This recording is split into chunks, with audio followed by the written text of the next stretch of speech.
다시 한번 우리가 쉘터 되시는, 피난처 되시는 하나님 기억하고 함께 기도하겠습니다. 우크라이나와 미얀마와 또 세계 각국에 나가 있는 선교사들, 특별히 사이프러스에 있는 조홍선 선교사님, 몽고에서 태국으로 옮긴 이영춘 선교사님, 또 우리 김집사님 형님, 케냐에 계신 우리 선교사님, 그 외에도 많은 분들이 있습니다. 그래서 기도해 주시고, 지금 우크라이나 사태가 거의 7개월이 넘어가는 상황 속에 이제 돈바스 지역이나 지역이 조금씩 이제 수복이 되어지는 상황이고, 우크라이나 푸틴은 자기들이 점령한 그곳에 또 선거를 통해서 병합하려고 하는 이런 움직임들이 있다고 합니다. 속히 전쟁이 잘 종식되어지고 생각하는 것과는 달리 하나님의 뜻이 이루어지고 성도들의 기도가 응답될 수 있도록 이를 위해서 함께 동성으로 기도하겠습니다. 살아계신 하나님, 다시 한번 날입니다. 피난처 되신 주님의 오종하고 하나님 그의 시간을 받습니다. 수많은 전쟁과 기근과 어려운 공간과 수시하고 있습니다. 이 아침에 매주마다 기도하면서 하나님의 양만하게 있습니다. 오랜 전쟁의 기간 속에 지치지 않도록 하나님께서 그러나 백성들을 또 강건하게 붙드시고 특별히 아버지 하나님 교회들이 이런 일로 인해서 낙담하지 않으며 하나님을 의존하고 세상의 주인이신 역사의 주관자이신 하나님 생사함을 움직이신 하나님을 강구할 때 전쟁의 소식 정말 좋은 소식 되어줄 수 있도록 수고되어지고 정말 아버지 하나님 우크라이나가 다시 땅을 회복할 수 있는 그런 날들을 저희들이 꿈꾸며 기도하고 있습니다. 하나님께서 수상한 모든 나라들이 아버지 하나님 지원하고 하는 그 가운데서 힘을 잃지 아니하고 그 힘을 얻어서 믿음으로 강건하게 나아가는 백성들을 인도하시고 무엇보다 교회의 힘을 더하시고 전부 새벽마다 토플에서 여러 곳에서 기도하는 기도의 백성들의 시름 소리를 아버지 작은 시름에나 응답하시는 하나님의 성령을 주시기를 바랍니다. 침략자들의 모든 계획들이 수포로 돌아가고 징집하는 모든 일들이 다 수포로 돌아가서 이런 전쟁이 속히 끝날 수 있도록 은혜를 베풀어주시옵소서. 분정이 참으로 그때도록 통해서 이런 어려운 미얀마를 주님 불쌍히 해주시고 마라족을 불쌍히 해주시고 하나님이여 이곳에 세웠던 교회들이 참으로 아프며 핍박 고난과 어려움 속에서 또 힘을 다하여 참으로 여러 부족들에게 복음을 전하는 귀한 민족 될 수 있도록 교회 될 수 있도록 도와주시고 이 시간과 특히 또 사랑하는 친구들 위해 주님이 같이 하여 주시고 사이프러스에 있는 사랑하는 정선 선교사님과 태국에 가 계신 영준 선교사님 그리고 특별히 또 함께 모여서 사랑하는 이영철 선교사님 우리 김 집사님 형님 캐나다에 싸우는데 아버지 다시 돌아올 날까지 그것에 힘을 다하여 수고할 때마다 많은 선교의 결실을 거둘 수 있도록 오늘 베풀어 주시고 대한민국에 있는 수많은 선교사들 우리의 사랑하는 동무들 아버지 하나님 20년 30년 동안 참으로 헌신한 주의 종들이 있습니다. 백리에 가 있는 사랑하는 김정국 선교사님 또 아버지 교관 선생님 신한 주님께서 이 교회도 주님을 맞이해 주시고 그 교회를 더욱더 발전하며 아름다운 하나님의 나라가 그 땅에 세워지실 분을 베풀어 주시옵소서. 민족을 불쌍히 여기시옵소서. 선교하는 민족에게 도와주시옵소서.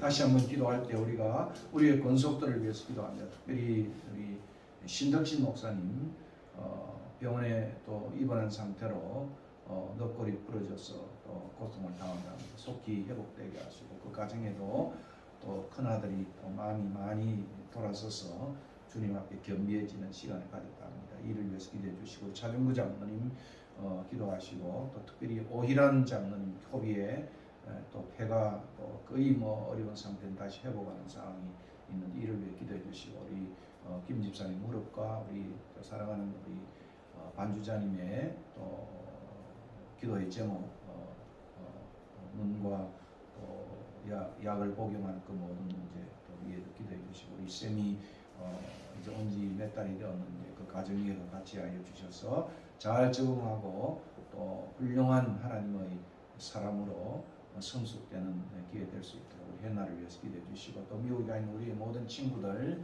또 에드리나와 커니와 또 디모데와 또 조나단과 에스더 위에 또 우리 손자 손녀들 위에 그 외에도 많은 사람들 이름을 부르고 함께 우리가 또 신영림 집사님 기억하시고 우리 전원호 작가 지난주에 올려했는데 또 아들이 볼가를 위해서 어려운 가운데 있다고 합니다. 이를 위해서 기도해 주시면 좋겠습니다. 함께 동성으로 기도하겠습니다. 고마우신 아버지 하나님 우리가 다시 한번 우리의 권속들을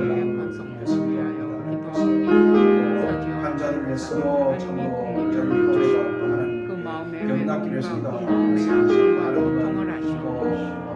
자비를 구하는 자에게 자비로 만나주시는 하나님께서 우리의 건강을 위해서 어려움을 겪을 때 하나님의 뜻을 바로 분별할 수 있게 겹쳐가지고 복음을 향하여 담대하게 속히 회복되게 하시고 자주자님의 안지고 하나님 특별히 찾으시는 신앙의 불안을 주셔서 붙잡아주시고 그 노종이 주의 은혜를 구하고 기도하는 마음이 아프고 마음이 슬픈 가운데 넘어져서 누구에게 골절되었고 척추에 골절이 있사오니 하나님 그 여종을 불쌍히 여겨주시고 연로한 나이에까지 하나님이 안나처럼 하나님의 나라를 기대하고 고대하는 그 여종에게 하나님의 나라를 위하여 기도하고 자녀의 믿음을 위하여 수고하는 그 여종이 고난 속에 있사오니 그 영혼이 신음하고 있고 그 육체가 신음하고 있사오니 그 여종을 주기를 여겨주시고 은혜를 구하는 자에게 찾아가시던 하나님을 깨달아 알게 하여 주시옵소서. 차중구 장로님의 마음속에서도 하나님이 그 아내를 돌보며 아들을 젊은 줄을 알고 하나님을 향하여 능력을 표현하시는 하나님의 능력을 기대하며 소망하며 오래 참아 기도할 수 있게 하여 주시옵소서. 그 두 아들에게 하나님의 은혜를 주시고 하나님의 사역자로 쓰임받다가 그가 실족하였사오니 하나님 그에게 찾아가 주셔서 하나님의 살아계신 어미하신 살아계심에 대하여 두려워하게 하여 주시고 떨게 하여 주시고 하나님의 임재 앞에 두려워하며 그 잘못을 회개하고 돌이킬 수 있게 하여 주시옵소서. 둘째 아들이 하나님께 쓰임받기 위하여 준비하고 있사오니 그 아들에게 은혜를 더하여 주시옵소서. 도리키는 하나님께서 능력을 주시는 은혜요 그래서 미래의 사역을 위하여 준비하는 사역이 지치지 않게 하여 주시기를 간절히 바라옵나이다. 전으로 작전을 하나님이 긍휼히 여겨 주시고 그 많은 부르짖음을 알고 있사오니 기도하여 주시고 하나님을 복으로만 듣는 것이 아니라 하나님의 임재와 하나님의 존재 자체를 기뻐하는 하나님이 되게 하여 주시옵소서. 주악에 맞추어서 묵도 드림으로써 오늘 예배 시작하도록 하겠습니다.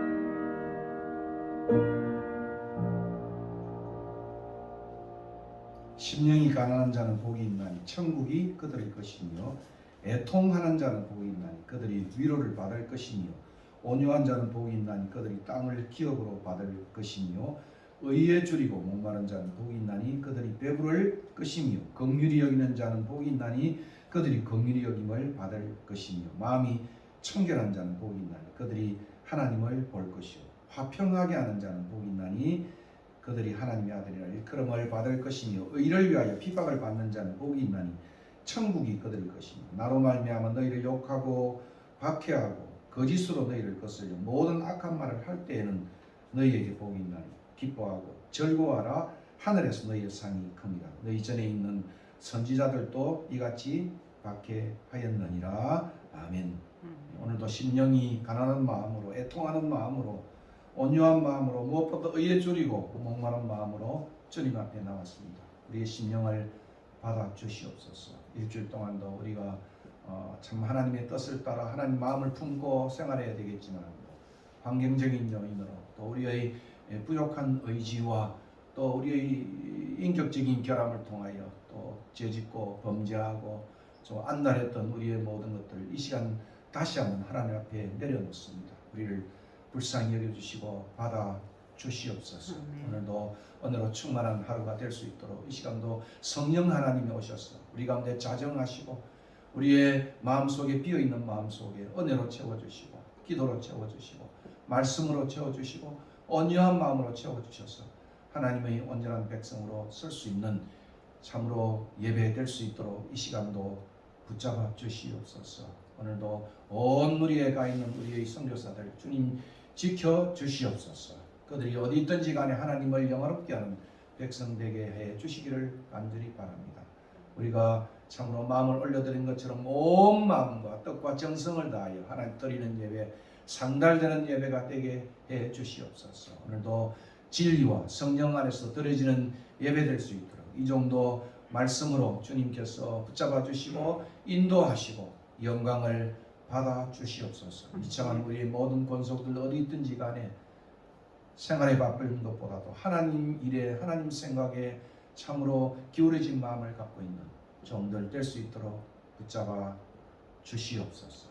감사하고 예수 그리스도의 이름으로 기도하옵나이다. 아멘. 사도신경으로 고백하겠습니다. 전능하사 천지를 만드신 하나님 아버지를 내가 믿사오며 그 외아들 우리 주 예수 그리스도를 믿사오니 이는 성령으로 잉태하사 동정녀 마리아에게 나시고 본디오 빌라도의 고난을 받으사 십자가에 못 박혀 죽으시고 장사한 지 사흘 만에 죽은 자 가운데서 다시 살아나시니 하늘에 오르사 전능하신 하나님 우편에 앉아 계시다가 저희로서 산자와 죽은 자를 심판하러 오시리라. 성령을 믿사오며 거룩한 공회와 성도가 서로 교통하는 것과 죄를 사하여 주시는 것과 몸이 다시 사는 것과 영원히 사는 것을 믿사옵나이다. 아멘. 67장 찬송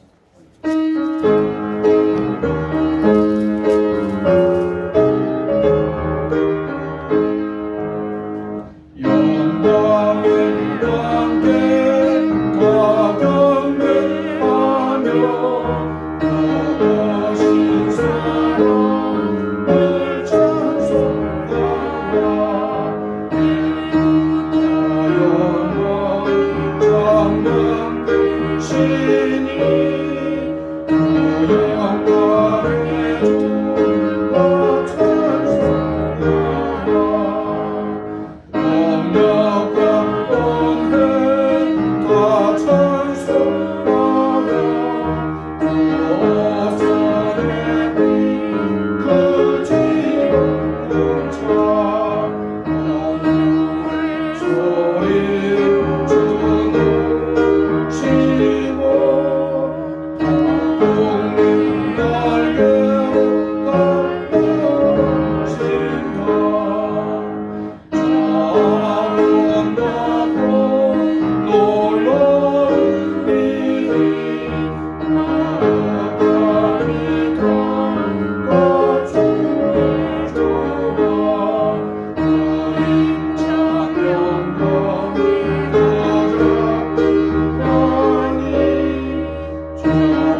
찬양을 드린 것처럼 정말 질그릇 같은 연약한 인생 주 의지하여 늘 강건하겠다는 우리의 이 찬양이 우리의 소원이고 우리의 기도 제목입니다.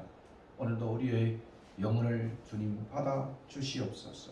우리를 만드신 주님께서 또 이 땅에 우리를 만드실 뿐만 아니라 그 아들 독생자 예수 그리스도를 이 땅에 우리를 위하여 보내주심으로 십자가에 달려 죽게 하심으로 우리 대신 우리의 모든 죄짐을 속량해 주신 것을 감사합니다. 죄를 속량해 주실 뿐만 아니라 하나님의 자녀가 되게 하시고 자녀로만 끝나는 것이 아니라 후사로서 하나님의 모든 그 아들을 통해 주신 그 모든 축복을 우리가 다 상속받을 수 있는 귀한 권세와 그리고 축복을 주신 것을 인하여 감사합니다. 이 놀라운 하나님의 구속의 은혜를 저희들이 일생 동안 잊지 아니하고 힘든 세상을 살아갈 동안에도 늘 감사하며 살아가는 우리들 되게 축복하여 주시옵소서. 앞서서 드렸던 우리가 참으로 우크라이나와 또 특별히 미얀마를 드렸던 기도 제목 하나님 불쌍히 여겨주시고 조금씩 저 전세가 보존되어져 가고 수복되어져 가고 그 나라의 백성들의 가슴 속에 하나님 살아계심을 하나님을 위해서 참으로 살아야 함을 목도할 수 있도록 하나님 크게 역사하여 주시고 전쟁의 침략자들이 소멸되어지며 처절한 패배를 맛보며 참으로 인생들이 하나님을 무시하지 아니하고 하나님을 의존하는 그 백성들에게 러시아의 그 화려했던 영광을 교회의 영광을 그 땅에도 회복시켜 주시기를 간절히 바라고 원하옵나이다. 오대양 육대주에 가 있는 우리의 모든 사랑하는 나의 동무들이 있습니다. 하나님 어디 있든지 간에 지켜주시고 일본에 가 있는 구원준 선교사님과 또한 특별히 인니에 가 있는 사랑하는 나의 친구 김종국 선교사를 붙잡아 주시고 은퇴하여 다시 돌아가 그곳 백성들을 섬길 때 큰 능력으로 큰 사랑으로 섬겨갈 수 있는 주의 종 되게 하시고 또 기도드렸던 우리 조행성 선교사님, 영춘 선교사님, 사랑하는 우리 또한 형님 김 선교사님 위에도 주님이 같이 하여 주시옵소서. 이북에 있는 지하교회에도 같이 하시고 중국에 있는 모든 한족들과 그 지하교회 위에 또한 특별히 같이 하여 주셨어. 중국 땅에도 참으로 피 묻은 그리스도의 복음이 온 땅에 편만하게 참으로 아버지 하나며 전거될 수 있도록 축복하여 주시고 공산주의가 무너지며 기독교의 아름다운 정신이 사랑의 정신이 화해의 정신이 성김의 정신이 그 큰 땅덩어리 속에서도 참으로 편만히 퍼져나갈 수 있도록 인도하시고 인도와 마니푸와 모든 지역 속에서도 덜풀처럼 하나님의 성령의 거한 역사가 이 코비 이후의 시대 속에서도 역사하는 모습들을 보게 해주시기를 간절히 바라고 원하옵나이다. 무엇보다도 이 땅의 위정자들을 불쌍히 여겨주시고 참으로 정쟁을 거치고 참으로 쓸데없이 참으로 서로를 무너뜨리려고 하는 것이 아니라 세워주고 격려하고 이끌어가고 인정하고 그런 통합과 화해의 정신이 이 땅에 세워질 수 있도록 특별히 예수 믿는 국회의원들의 마음을 주님이 붙잡아 주셔서 당쟁에만 그치지 아니하고 국민을 바라보며 그들이 겸허히 참으로 헌신하는 그러한 종들이 될 수 있도록 은혜를 베풀어 주시옵소서. 우리의 권속들을 향해 기도드렸던 한 가지 참으로 여러 기도 제목들을 안고 있습니다. 불쌍히 여겨 주시옵소서. 신앙을 덩하니 하지 않고 세속에 빠지지 아니하고 이 땅을 본받지 아니하고 하나님의 나라의 의와 하나님 나라를 구하는 우리의 자녀들 되게 하시고 다음 세대 될 수 있도록 하나님 축복하여 주시옵소서. 특별히 이 재단을 불쌍히 여겨주시고 하나님이 적은 숫자가 모였지만은 우리의 기도가 더욱더 힘있게 하여 주시고 깊게 하여 주셔서 참으로 이 드리는 기도를 통하여 온 땅의 주의 복음이 편만히 전거되는 거기에 일조하는 기도의 재단 될 수 있도록 이 시간도 붙잡아 주시옵소서. 특별히 아버지 하는 말씀을 저는 이 종위에도 같이 하여 주시고 고민하며 생각하며 참으로 주셨던 말씀을 선포할 때 하나님의 역사가 나타날 수 있도록 은혜를 베풀어 주시고 특별히 아버지 하나님이여 우리의 병자들을 특별히 권면하여 주셔서 회복하게 하시고 가정에 아픔이 있는 모든 교회 위에도 하나님이여 회복시켜 주셔서 회개하고 자성하고 돌아설 수 있는 그러한 가정 될 수 있도록 특별히 신덕신 목사님 가정을 붙잡아 주시옵소서. 전 작가의 가정 위에도 하나님이여 그 모든 어려움들이 그 축복의 통로가 될 수 있도록 도와주시고 믿음의 진보가 나타날 수 있는 기회가 될 수 있도록 은혜를 베풀어 주시옵소서. 이 시간도 주님 함께 해주시기를 간절히 바라옵고 존귀하신 예수 그리스도 이름으로 감사하며 기도 올려옵나이다. 아멘.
이 시간 마가복음 9장 14절부터 29절까지 말씀.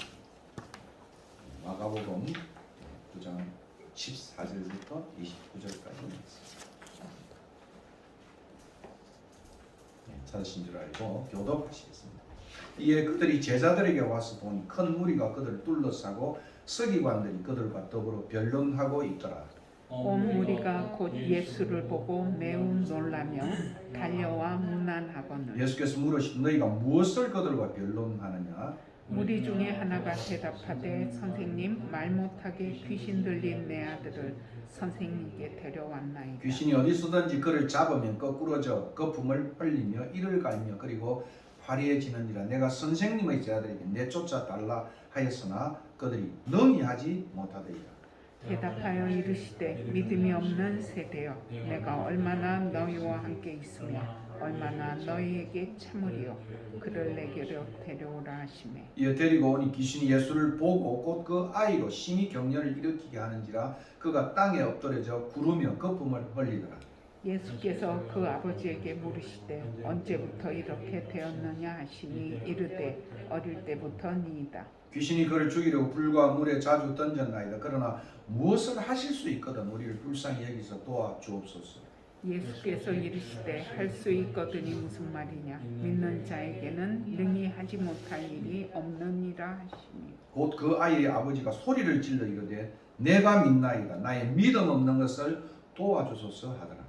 예수께서 무리가 달려와 모이는 것을 보시고 그 더러운 귀신을 꾸짖어 이르시되 말 못하고 못 듣는 귀신아 내가 내게 명하노니 그 아이에게서 나오고 다시 들어가지 말라 하시매 귀신이 소리 지르며 아이로 심히 경련을 일으키게 하고 나가니 그 아이가 죽은 것 같이 되어 많은 사람이 말하기를 죽었다 하나 예수께서 그 손을 잡아 일으키시니 이에 일어서니라.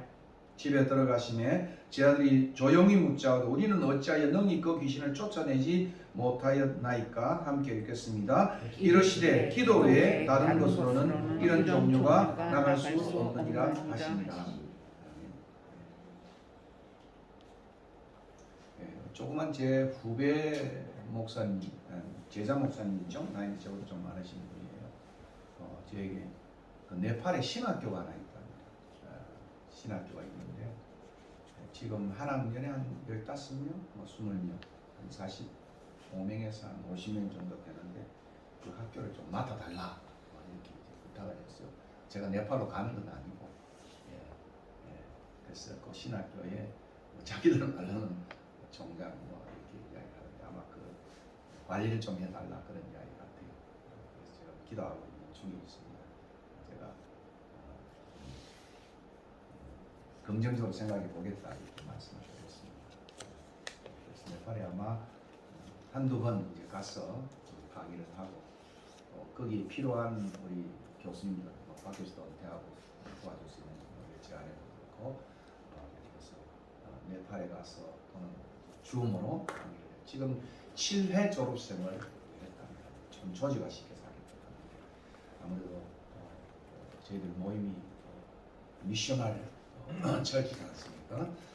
선교 지향적인 그런 교회 순례자의 집이지만 그런 것에서 생각을 하고 있습니다. 기대해 주시고 제 마음에도 그런 수용을 할 수 있고 돈도 받지도 않고 그런 아무리 선교하는데 앞장서서 내가 재능을 드려야 되겠다 그런 생각을 해봅니다. 오늘 이제 9장 14절부터 29절 오늘 제목은 산 아래 믿음이 없는 세대. 여기 나와 있는 이 장면하고 그리고 앞에 있는 산 위의 장면, 이게 산 위와 산 아래의 이 절묘한 대비가 이 마가복음의 하이라이트예요. 사실은 마가복음의 가장 중심적인 단락이 물론 가이사라 빌립보에서 너희는 나를 누구라 하느냐라고 하는 신앙 고백적 질문을 한 것이지만은 그러나 그것은 가이사라 빌립보는 헐몬산 아래에 있어요. 그래서 많은 사람들이 변화산을 헐몬산 2000 이상이 넘는 갈릴리에서 가장 높은 산이죠. 돈으로 덮여 있는 산인데 그 산 정상에서 일어났던 참 희한한 광경과 또 오늘 보면은 산 아래 내려오는 그러한 광경이 나와 있습니다. 여기에 가장 이제 큰 마음의 그 은혜를 입었다고 기독교로 말합니다. 감동을 받은 사람이 라파엘이었습니다.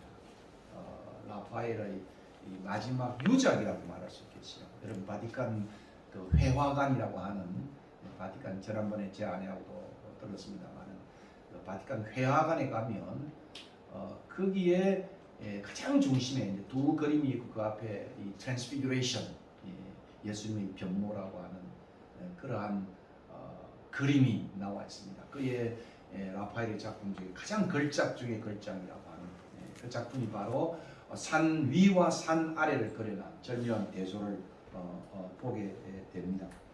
오늘 소개하는 장면은 앞의 산 위의 영광스러운 모습과 달리 산 아래의 비참한 모습을 그려가고 있습니다. 산 위는 천상이라고 말하고 한다면 산 아래는 지상, 그 영광스러운 그 변모의 산 위의 그 모습과 산 아래의 비참한 모습이 절묘한 극적 대조를 이루고 있습니다. 이 두 장면은 라파엘이 본 것처럼 또 마가가 전하고 있는 것처럼 기독교 복음의 하나의 진수다, 핵심이다 이렇게 말할 수 있습니다. 그리고 신앙의 양면을 두 면을 보여주는 하나의 축소판과 같은데 이 두 장면을 라파엘은 합쳐서 트랜스피그레이션이라고 하는 역대의 글작을 남겼습니다. 여러분 잘 아는 대로 이태리가 나온 르네상스 미술의 가장 위대한 세 인물, 이태리 대통령은 누군지 몰라도 그러나 이 미술가는 아는, 그래서 그 세 사람으로 이태리가 먹고 산다 이렇게 할 정도로 미켈란젤로와 그리고 다빈치와 오늘 여기 나와 있는 라파엘, 하나님은 지우이시다. 하나님은 라파, 여호와 라파가 되고 하나님은 지우이시다라고 하는 그런 이름을 가진 라파엘은 굉장히 이 마지막 작품을 유작이라고 말할 수 있겠죠. 최후의 걸작품이라고 말할 수 있는 이 장면을 그림을 남겼습니다. 그런데 참 라파엘이 마지막 이 장면을 건강이 악화되어서 이 작품을 완성을 못했어요. 그리고 남아있는 그 그림의 나머지 부분들을 로미노라고 하는 제자가 이 작품을 완결하게 됩니다. 그런 죽기 전의 유언으로 이 작품을 꼭 내 머리 위에다가 두면 좋겠다 해서 그의 장례식 관 앞에 머리맡에 이 작품이 모여 있었다고 합니다. 이태리에서 프랑스로 다시 이태리로 돌아왔던 작품이고, 여러분이 바티칸에 가면 미술관에 회화관에 가면 꼭 보아야 할 작품이 바로 이 작품입니다. 이 그림은 신앙의 길을 찾는 순례자들에게 대단히 큰 감동을 준 것이고, 제 또 박사학위 논문이 또 이 변화산 사건이지 않습니까? 그래서 제 제자 중에 하나인 우리 김덕천 박사가 이태리 여행을 갔을 때 거기서 그림 하나를 이걸 특별히 구해가지고 저에게 갖다 준 기억을 갖고 있습니다. 오늘 이 작품은 예수께서 순환을 받기 위해서 예루살렘 성에 입성하기 전에 그 중에 핵심 제자 여기 세 제자 베드로와 요한과 야고보를 데리고 변화산에 올라가 기도한 중에 거룩한 모습으로 예수님이 변화된 사건과 함께 산 아래 귀신 들린 아들을 고쳐준 사건을 바탕으로 그린 작품이 바로 트랜스피그레이션이라고 하는 이 작품입니다. 이 작품은 산 위의 영광스러운 모습과 산 아래의 비통한 모습이 색채와 그리고 구성을 통해서 극적인 대조를 이루고 있습니다. 오늘 저는 이 라파엘의 작품과 오늘 본문을 통하여 다시 한번 마가가 던져주는 메시지를 찾아보고자 합니다. 오늘 이 본문은 또 라파엘의 이 작품은 우리의 신앙의 현주소가 무엇인지를 잘 보여주고 있습니다. 그리고 우리가 가야 할 신앙의 길이 무엇인지를 잘 제시해주고 있습니다. 여러분 작품을 보시면은 아마 인터넷을 통해서 또 여러분의 핸드폰을 통해서 셀폰을 통해서 보면 예수님과 모세와 엘리야가 있고, 그리고 또 성인 유스도와 파스토로가 아마 중세니까 성인들이 거기에 끼어 있고, 그리고 산 위의 세 제자들의 모습이 산 아래의 제자들의 모습과 극명한 대조를 이루고 있습니다. 거기 성경을 펼친 사람은 마태라고도 말하는 사람이죠. 그리고 그 중앙에 우측에 보면 귀신 들린 아들과 그 아버지와 어머니가 나타나고 이름 모를 한 여인이 있는데 이것은 믿음을 상징하는 피스토스 여인의 모습으로 그렇게 해석되기도 하는 것입니다. 그리고 수많은 오늘 본문에 나와 있는 군중과 서기관들이 변론하는 장면이 나와 있습니다. 그래서 구도와 이 컬러, 색채와 그리고 수많은 인물들의 표정들을 읽어보면 라파엘이 산 위의 모습과 산 아래의 모습을 어떻게 해석하고 있는지를 잘 보여주는, 그래서 어떻게 보면 라파엘은 아주 미술가라기보다는 성경 해석가와 같은 아주 위대한, 정말 마가가 던져주는 복음서가 보여주는 그 변화산과 산 아래의 모습을 잘 신앙으로 절묘하게 해석해 갔다 이렇게 말할 수 있습니다. 산 위의 모습은 하늘의 영광을 나타내고 산 아래의 모습은 땅의 고통을 보여주고 있습니다. 산 위는 신뢰의 모습이라고 한다면, 그리고 경배의 모습으로 가득 차 있다고 한다면, 산 아래는 단식과 그리고 불신의 모습으로 그려져 가고 있다, 이렇게도 말할 수 있습니다. 저는 이 본문을 보면서 산 위와 산 아래의 경명한 대조를 이렇게 표현했습니다.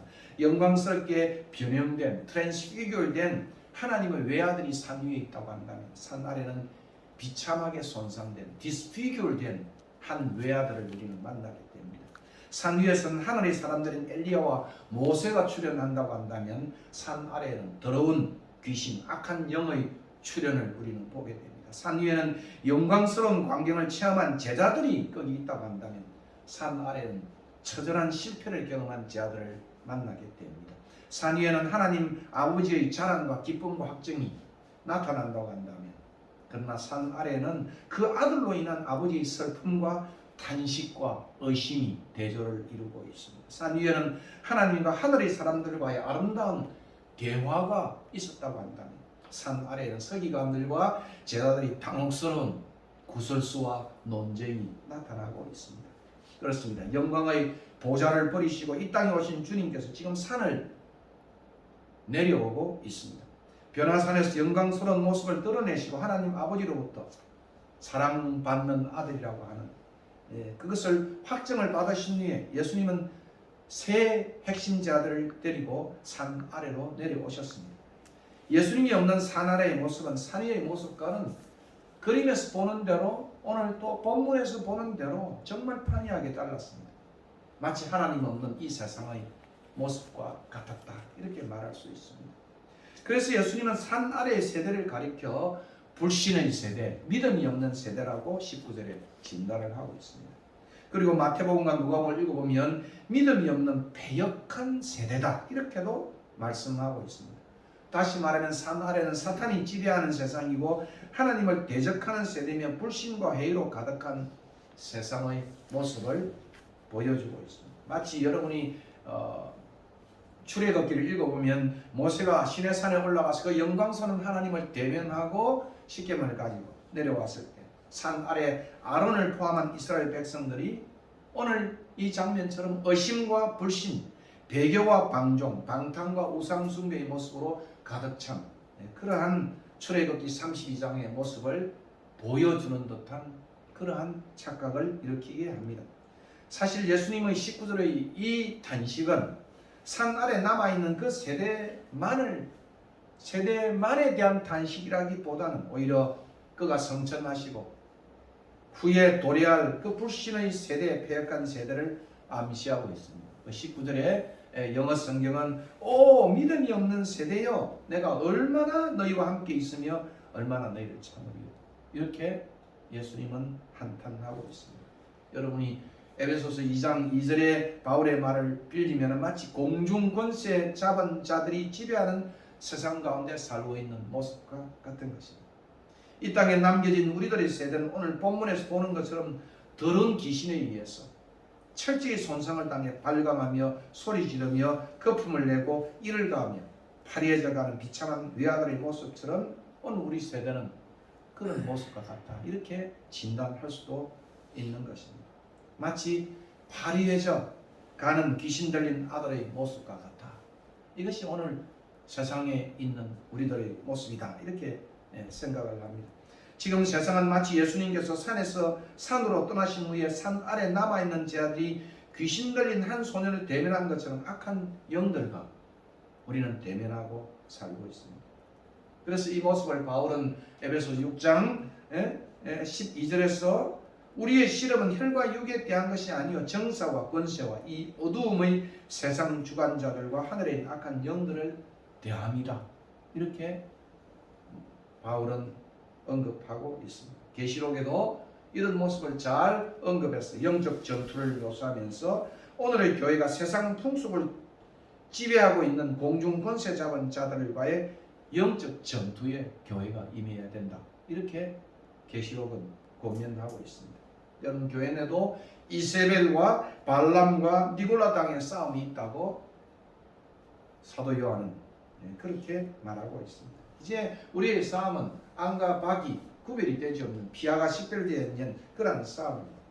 예수님의 생애에도 이런 싸움이 있었습니다. 예수님은 원수는 내 집안에도 있고 제자들의 배후에도 있다. 그래서 지난번에 우리가 본 것처럼 사탄아 내 뒤로 물러가라.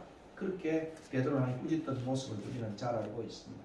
그리고 정말 백성을 섬기고 그리고 하나님을 영접해야 할 그 종교 지도자들 속에서도 이런 모습을 보게 됩니다. 우리 주변을 돌아보면 정말 이 세상의 풍습은 공중 권세 잡은 자에 속한 것임을 절감합니다. 어떤 분은 말하기를 지금의 세상 풍습은 사탄 문화다 이렇게까지 극단적으로 말하는데 어느 정도 우리가 귀담아 들을 내용도 있다 이렇게 말하고 싶습니다. 폭력 문화이고 광기 문화이고 발광 문화이고 섹스 문화이고 불경한 소리는 젊은이들의 입술을 통해 제가 영국에 가서 메트로를 타고 가는데 거기에 뭐 거의 젊은 애들이 대화를 하는 소리를 들어보니까 F 컬스가 그냥 입에서 그냥 한 문장에 늘 F 컬스가 그냥 딸고 다니는 그런 모습을 보았습니다. 더럽고 추한 모습이죠. TV나 영화를 보아도 매춘과 마약과 폭력 등등으로 물들어 있습니다. 물질 만능주의고 반문화 운동으로 가득 차 있는 것입니다. 그래서 사탄은 돈과 권력과 성을 머니와 파워와 섹스로 세상을 노예 삼고 있다. 이렇게 어느 분은 이야기를 하고 있습니다. 타락의 원상이 바로 여기에 있다. 이렇게 말할 수 있습니다. 그러므로 오늘 우리는 지금 정신사의 교착 상태에 빠져 있습니다. 전쟁과 지진과 경제 위기와 함께 사상사의 위기에 처해져 있다. 종말의 말기적 정세에 신음하고 있는 시점이 바로 오늘 이 귀신 들린 아들의 또는 귀신이 그 아들을 정말 흔들고 있는 모습처럼 보여지는 것입니다. 산 아래 귀신 들린 아들의 모습처럼 가정과 사회가 진통하고 있는 것입니다.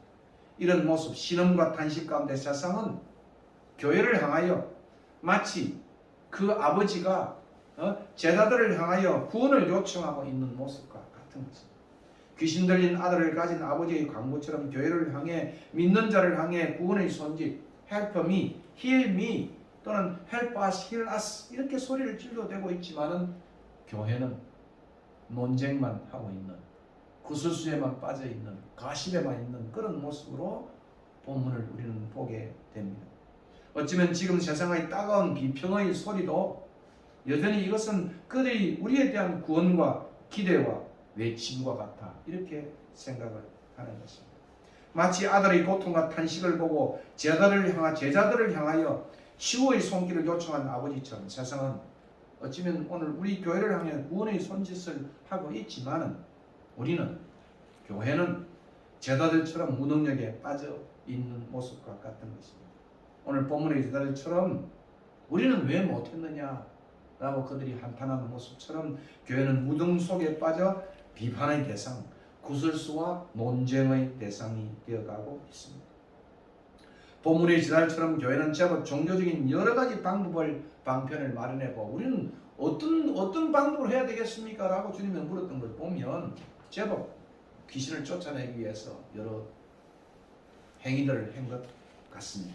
마치 해산을 해야 하는데 해산할 힘이 없는 산모처럼 구르지 못하는 여인처럼 오히려 세속에 빠져 참된 경건을 상실한 채 무능하게 구설수 속에서 비판 속에서 논쟁 속에 지내고 있는 것이 오늘의 현대 교회의 한국 교회의 모습이기도 합니다.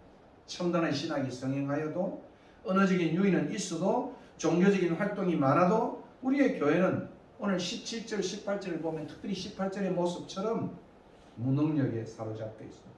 귀신이 어디서든지 저를 잡으면 거꾸로져 거품을 흘리며 이를 갈며 그리고 파리하여 가는지라 내가 선생의 제자들에게 내어 쫓아달라 하였으나 저희가 능히 하지 못하리이다. 참 여기에 깊은 슬픔이 있는 것입니다. 내가 선생의 제자들에게 내어 쫓아달라 하였으나 저희가 능히 하지 못하리이다.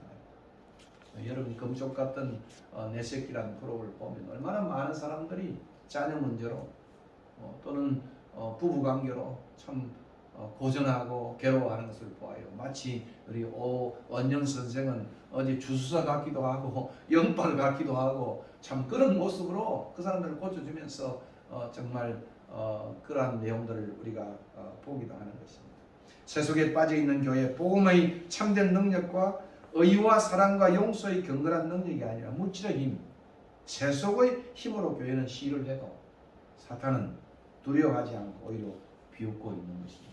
우리가 사도행전 읽어보면 내가 예수도 하고 바울도 하니까 너는 도대체 어떤 놈이냐라고 달려들었던 모습처럼 오늘 교회를 향해서 우습게 여기는, 교회를 아주 정말 우습게 여기는 세상이 오늘 우리들의 세상인 것입니다. 초대교회는 주변에 있는 많은 사람들이 교회를 두려워하고 교회를 존경했던 그런 모습은 오늘 모습과는 너무도 판이한 모습입니다. 논쟁과 불평과 가십은 있어도 참된 경배를 상실한 시대가 오늘 시대입니다. 신학교는 우죽순처럼 생겨도 신실한 목회자들이 없다고 아우성드립니다. 신학교리는 겉으로 발전한 것처럼 수많은 책들이 쏟아져도 순종하는 그리스도인, 능력 있는 그리스도인들은 정말 적은 것 같습니다. 오히려 신학을 많이 하는 것이 참 경건을 연습지 않는 조리 있는 핑계거리나 변명거리가 될 때도 많이 있는 것 같습니다. 많은 신학사들을 비판하면서도 정작 자신의 불경건과 뿌리는 전방해 가는 것이 우리들의 모습입니다. 다 입술의 예배이고 입술의 신학에 불과한 것입니다. 저는 이런 점에서 하란의 유명한 계획자인 신학자인 헨만 바빙크가 마지막 임종 전에 한 말을 저는 가슴 깊이 새겨보고 있습니다. 지금의 나의 학문도 내가 쓴 교의학도 나를 돕지 못한다. 오직 신학만이 나를 구원한다. 오직 믿음만이 나를 구원한다. 그는 그렇게 위대한 교리학자였지만 이 말을 남겼고 그의 책 서문에 이 말이 기록되어 있다고 제가 한번 말씀을 드린 적이 있습니다. 이런 상황 속에서도 우리는 그러나 본문을 통해서 절망만이 아닌 희망을 보게 됩니다. 라파엘의 그림처럼 여러분 라파엘의 그림을 보면 그 그림의 좌측에 있는 한 제자가 손짓을 하면서 그 아들을 데리고 있는 아버지의 그 참 슬픔에 가득한 그 눈길에 손짓을 하면서 하늘에 있는 그 천상에 있는 어쩌면 그 산 위에 있는 예수 그리스도를 가리키고 있는 그 모습이 바로 그림의 희망인가 동시에 오늘 본문의 희망이 되는 것입니다. 바로 예수 그리스도가 희망이다. 주님은 이러한 단식의 세대, 불신의 세대, 무능력의 세대를 향해 산을 내려오셨습니다. 비록 하나님의 아들이라 할지라도 예수님은 이러한 세상을 향해 산 위에 그냥 머물지 아니하시고 천막셋을 짓고 여기서 영구적으로 거하자는 베드로의 그러한 요청을 뿌리치고 세상을 향해 산을 내려오시며 십자가의 길을 걸어가고 있는 것입니다. 사탄의 권세에 종노릇한 이 세상 사람들을 구원하기 위해 해방하기 위해 아버지의 뜻을 받들어 산을 내려와 순환의 길을 향해 지금 주님은 또박또박 하산하고 있는 것입니다. 마가복음 10장 45절에 언급된 것처럼 인자의 온 것은 섬김을 받으려 함이 아니고 섬기려 하고 많은 사람의 대성물을 주기 위해서 그는 왔다고 그렇게 마가는 대언하고 있는 것입니다. 출애굽기에 보여주는 대로 하나님의 심판이 패역한 세대에 임할 수밖에 없는 상황에서 모세가 하나님께 간구하며 자신의 구원을 상실하고서라도 나를 그 하나님의 생명책에 찌워서라도 백성을 구원해 줄 것을 요청한 것처럼 이제 모세보다 더 크신 the greater than Moses, new Moses, 새 모세가 이 패역한 세대를 위해 산을 내려와 십자가를 향하여 걸어가고 있는 것입니다. 그러므로 오늘 우리는 이 본문을 보면 세상 가운데 있는 지상 속에서 이 절망과 한탄과 비방과 그리고 구설수와 가십에 우리의 모든 시선이 참으로 흐트러뜨릴 것이 아니라 그 그림에서 라파엘이 보여주는 것처럼 그 손가락은 예수 그리스도를 향해 있는 것입니다. 그것은 바로 예수 그리스도라고 라파엘도 정말 참된 치유는 자기 이름처럼 라파엘 여호와가 예수 그리스도가 true 힐러다, 참된 치유자다 이렇게 그는 그의 마지막 유작을 신앙 고백처럼 남겼습니다. 믿음의 주요 온전케 하시는 그 예수를 바라보아야 된다고 그는 말하고 있습니다. 마치 제 은사이신 김중훈 목사님 말한 것처럼 백문일답이죠. 모든 것이 예수지요. 예수가 아니고는 해결할 길이 없다. 100가지 질문을 해도 그 대답은 한결같은데 오직 예수만이 희망이 된다는 그런 말입니다. 이것이 라파엘이 이 사건을 해석하며 던진 질문이었고 그가 임종 전에 이 그림을 가져와서 내 머리맡에 두라고 한 그의 유언 같은 말의 메시지가 그는 고스란히 그의 유작 속에 담겨 있다고 말할 수 있습니다. 윗부분에는 모세가 왼편에 있고 그 중심에는 변화된 예수님이 그 윗부분의 그림 속에 있습니다. 그리고 엘리야가 오른편에 있고 중간 부분에는 세 제자들이 있고 밑부분에는 귀신 들린 불쌍한 아이가 있고 그 밑에 아들로 내 공부해야 하는 아버지와 어머니가 있고 그리고 그들 주위에 나머지 제자들이 있는데 그 중에 몇몇 제자들이 특별히 한 제자가 손가락을 그리스도를 가리키면서 있는 이 모습이 그의 믿음의 주요 온전케하신 예수인 것을 그는 그 그림을 통해서 고백하고 있는 것입니다. 이것이 마가가 보여주는 희망이에요. 고통하는 세상, 단식하는 세상에 그리스도 외에는 다른 소망이 없다고 말하고 있습니다. 그리스도께로 돌아가면 구원이 있고 그렇지 않으면 멸망과 탄식이 있을 뿐입니다. 그리스도만이 사날의 패역한 세대의 희망인 것입니다. 그분께로 나아갈 때 세상은 소망이 있다 그렇게 말할 수 있습니다. 그래서 이 아버지는 제자들에게 데려가 내가 선생님께 데려간 말이다. 선생님께 데려가. 그리고 19절에 보니까 그를 내게로 데려오라. 그러니까 오늘 이 본문의 가장 중요한 마가의 관심은 예수님이 무엇을 하시는가, 그가 누구인가. 그 부분에 라파엘은 아주 극적으로 그 본문의 중심을 해석해 갔다. 정말 아주 제가 왜 다른 많은 주석글을 다 들어서 설교를 인용하고 하지 아니하고 라파엘을 이 작품을 가지고 설교를 했을까? 그것은 라파엘이 얼마나 이 변화산과 그 아래의 작품을 관통했던 해석가였다, 신앙인이었다 하는 것을 보게 되는 것입니다. 그를 내게로 데려오라. 그 말은 뭡니까? 이 세상의, 이 불신의 세상, 배역한 세상, 절망의 세상의 희망은 나다. 이렇게 말하고 있는 것입니다. 아예 아버지도 그를 제자들에게 데려온 것이 아니 예수께 데려갔다고 11절이 말하고 있습니다. 그리스도만이 세상을 구원할 수 있는 유일한 분이십니다. 인간은 그 앞에 나올 때 우리 찬양처럼 죄 용서를 받고 구원을 받는 거예요. 예수 앞에 나올 때 우리가 용서를 받는 거예요. 희망을 얻는 거예요. 절망의 희망이 바뀌어지는 겁니다. 그러면 오늘 본문은 우리에게 또 다른 교훈을 던져준다고 한다면 예수가 희망인과 동시에 오늘 이 본문이 던져주는 메시지는 뭐겠습니까? 그것은 오늘 이 본문의 이적 사건은 마지막 이적 사건이에요. 사실은 무화과 나무를 저주했던 그 있겠지만 이것이 마지막 이적 중의 이적이에요.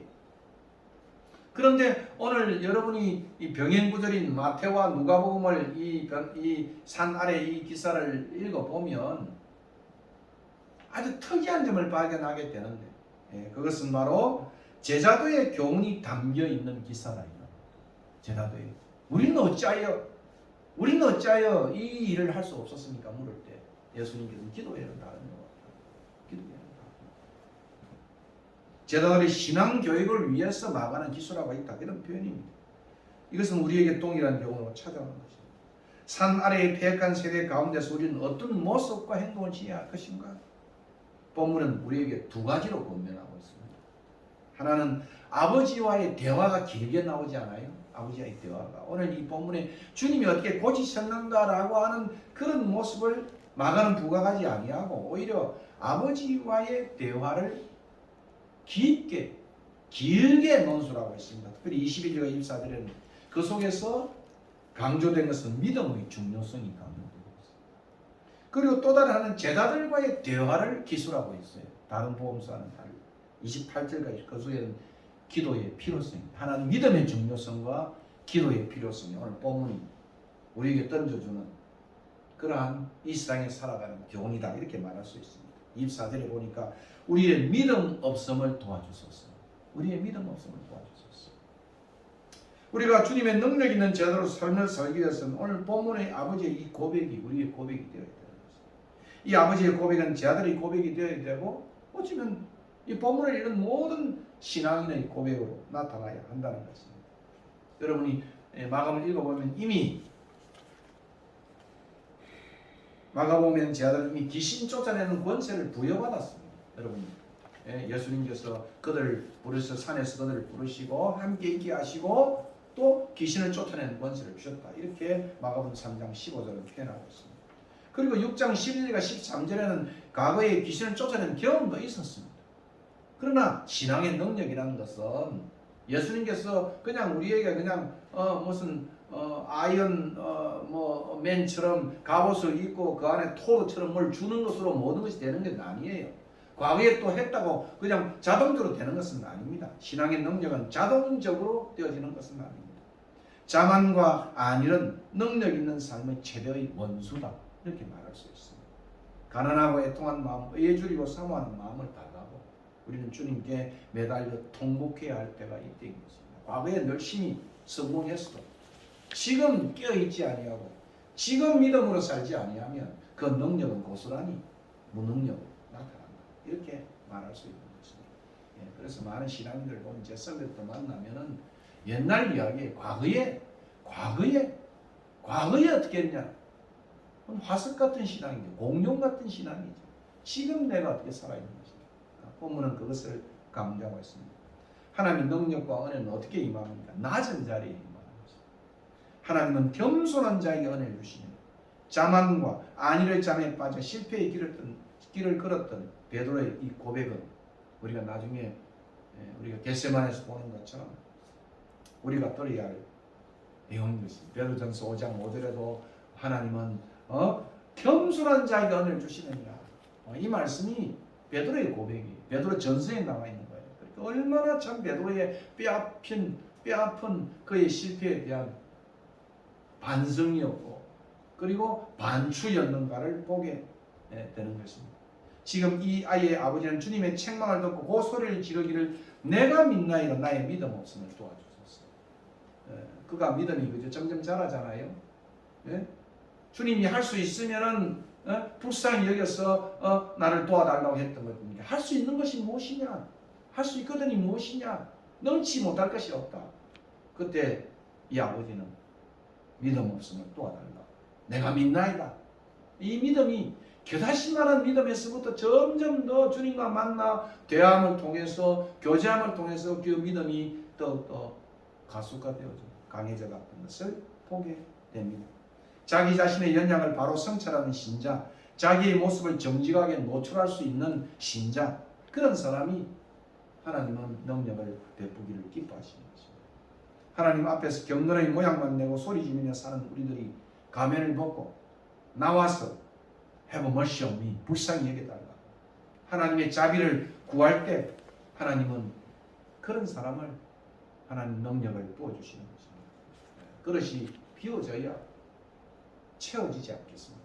참된 희망은 제가 좋아하는 어느 시인의 시처럼 절망에서 나온다. 참된 희망은 진정한 절망에서 나온다. 그러므로 희망 찾기는 절망 버리기이다. 또 어떤 면에서 희망 찾기는 거짓 희망을 버리는 것이다. 이렇게 어느 시인은 말하고 있습니다.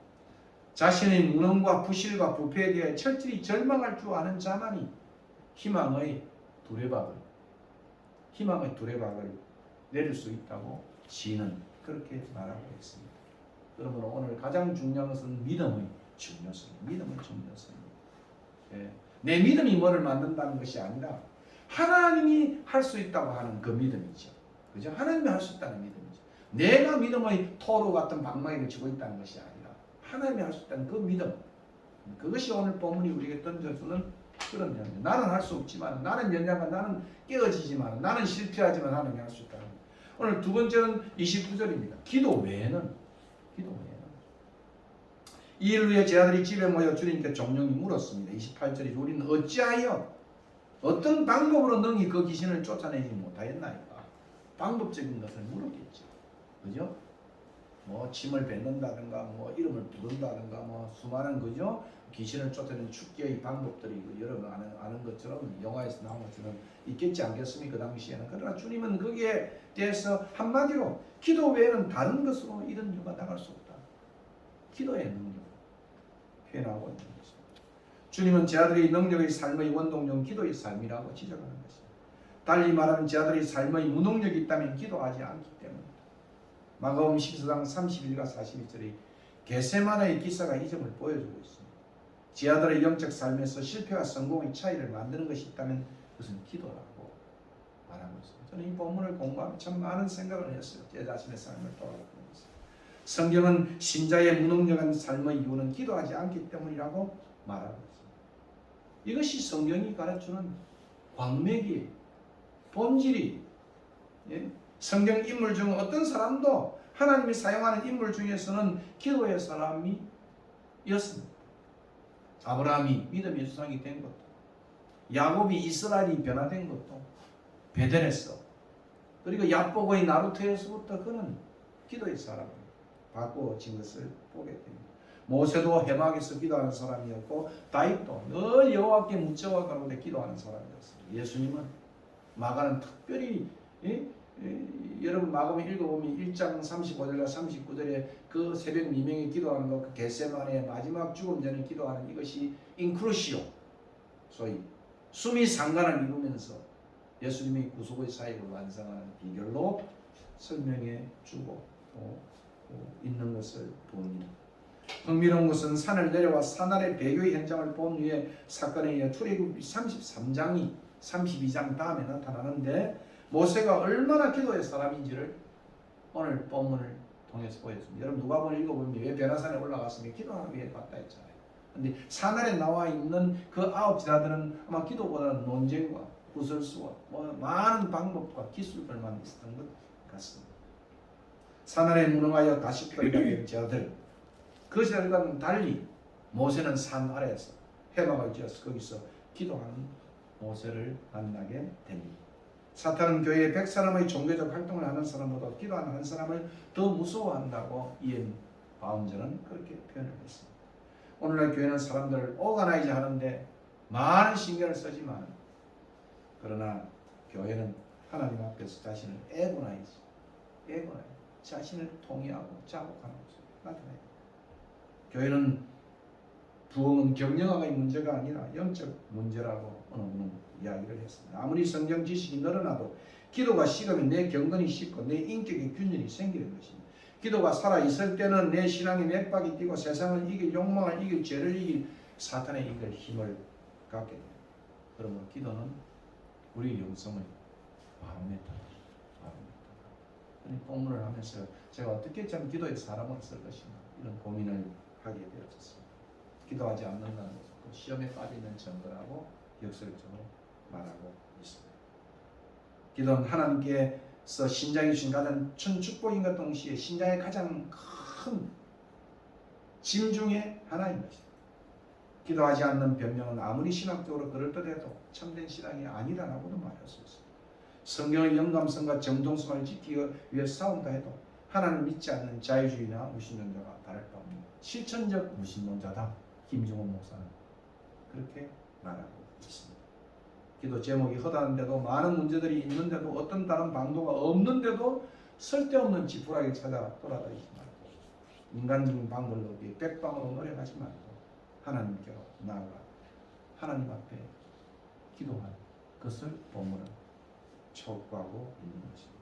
고난의 태에게 우리를 쪼아올 때 우리는 기도의 자리에 나오라고 하나님은 부르고 있습니다. 28절에 다시 29절을 한번 보겠습니다. 우리는 어찌하여 능히 그 귀신을 쫓아내지 못하나. 이 또 죽기만의 능력이 아니에요. 우리 신앙의 전체의 삶을 대변해 가고 있는 것입니다. 이러시되 기도 외에는 다른 것으로 이런 일만 나갈 수 없다. 가을이 되어 신선한 바람이 불고 있는 이 가을에 김현성 씨의 시처럼 노래처럼 가을에는 기도하게 하소서. 모국어로 기도하게 하소서.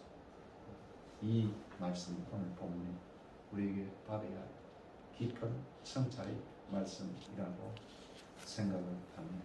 믿음이 중요하고 그리고 기도가 중요합니다. 믿음과 기도라고 이 두 가지의 양팔에 마치 독수리가 날개치며 올라갈 때 왼 날개와 오른 날개의 믿음과 기도에 날개를 치며 올라가는 그러한 신앙의 사람들이 우리 순례자의 집에 권속들이 진정으로 소원합니다. 이 은혜가 우리에게 넘쳐나기를 기원합니다. 한번 우리가 찬송하겠습니다. 539장 찬송.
예수의 조용히 나가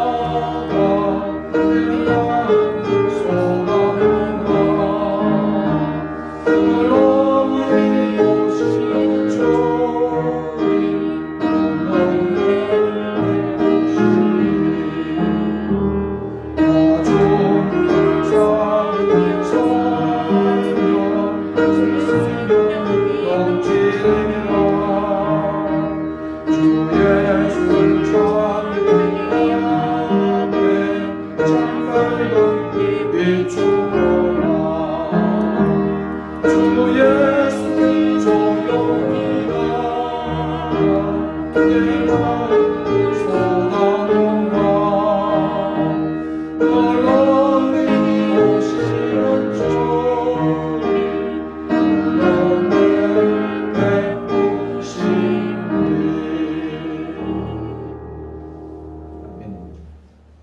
곳이 저리 찬송하면서 중요한 방법을 올리겠습니다.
라파엘의 고백처럼 그의 관심처럼 한 제자가 손을 들어 그 예수를 바라보면서 이 예수가 세상의 구원이고 우리의 치유이고 믿음의 주라고 그렇게 바라보았던 것처럼 우리의 오늘 믿음도 이 세상의 분요한 세상 가운데 우리가 그 주님을 바라보며 참으로 내게로 데려오라고 하신 주님의 음성을 다시 한번 우리가 기억하고 주님께로 우리가 가고 또 많은 사람들을 주님께로 인도하는 우리를 될 수 있도록 이 시간도 붙잡아 주시옵소서. 주님께로 가면 우리가 치유를 경험할 수 있고 주님께로 가면 우리가 희망을 경험할 수 있고 주님께로 가면 우리의 인격의 파탄을 우리가 치유할 수 있는 것임을 다시 한번 우리가 압니다. 하나님 우리를 불쌍히 여겨 주시옵소서. 오늘도 우리가 드린 조그마한 물질 주님 앞에 올려드렸습니다. 이 물질 참으로 우리 교제와 또 복음 전파에 사용되는 물질이 될 수 있도록 은혜를 베푸시고 오늘 흩어져 있는 모든 우리의 권속들이 참으로 주여 내가 믿나이다 나를 불쌍히 여기소서 하는 이 고백에 살게 하시고 기도에는 다른 이유가 나갈 수 없다는 주님의 이 권면을 가슴 깊이 새겨가는 우리 모든 권속들에게 이 시간도 축복하여 주시옵소서. 오디안 묵대지간 우리 모든 동무들 위에도 이 은혜가 넘쳐나는 그러한 그들의 선교 여정이 되게 축복하여 주옵소서. 이제는 우리 주 예수 그리스도의 은혜와 그 아들을 아낌없이 보내신 하나님의 크신 사랑과 성령의 교통하심 다시 한번 오늘 이 본문의 말씀을 기억하고 라파엘이 임종전에 이 그림을 옆에 두고 그가 참으로 분명했던 것처럼 참으로 이 은혜와 이 믿음과 이 자비 속에 살기로 다짐하는 주의 백성들 머리 위에 이제부터 영원 무궁토록 함께 있을지어다. 아멘.